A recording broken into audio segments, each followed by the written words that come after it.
এই শহরে আমি যে এক নতুন ফেরিওয়ালা, অনেক রকম মজা নিয়ে ঘুরি সারা বেলা। আছে শীতের মজা, হাতের মজা, পায়ের মজা, চলে আসেন সোজা নিয়ে যান মজা। 20 টাকা 20। এই শীতের মজা 20 টাকা। এই যে আবার এই শহরে আমি যে এক পুরান ফেরিওয়ালা, আছে শীতের মজা, পায়ের মজা, ঠ্যাঙ্গের মজা। এক পিস 20 টাকা, 20 টাকা জোড়া। এই 20 টাকা জোড়া নিয়ে যান। শীতের মজা পুরাইলেই পাইবেন না। আসেন ভাই আসেন, আমার কাছ থেকে নিলে পাইবেন মাত্র 18 টাকায় জোড়া। কি 18 টাকায় জোড়া? আমার কাছ থেকে নিলে পাইবেন মাত্র 15 টাকা জোড়া।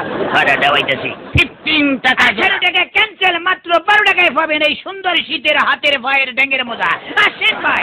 তোর মজা বাজে আমি দিলাম 10 টাকায়, মাত্র 10 টাকা জোড়া এই বিদেশ শীতের মজা। আসেন নিয়ে যান। কি আমার লগে চালাকি? আসেন ভাই, মাত্র 8 টাকায় দিছি শীতের মজা। 8 টাকায় 8 টাকায় 8 টাকা। আমি দিলাম মাত্র 4 টাকায়। 4 টাকায় 4 টাকা। তাহলে তুই 60 টাকা করে ফিস দিছিস নাকি? হ্যাঁ তো কত তোর কাছে কয় পিস আছে? 50 পিস। 50 পিস আছে, এই ল 200 টাকা, সবটি কিনা নিলাম। Thank you. আমি কি হাতে কইছি এই শহরে আমি যে এক পুরান ফেরিওয়ালা? ভাই আমি তো সব দিতে বলাইছি। খুব ভালো কাম করছস। এবার আমি বেশি, তুই দেখ। আসেন ভাই, শীতের মজা মাত্র 20 টাকা। 20 টাকা কয়েক পিস আছে, জলদি আসেন নিয়ে যান। মামু আমি তো আবার ধরা গাইছি। বুঝিয়া কাম করলে আরো ধরা গাইবা। ম্যাডাম নিন শীতের মজা নিন।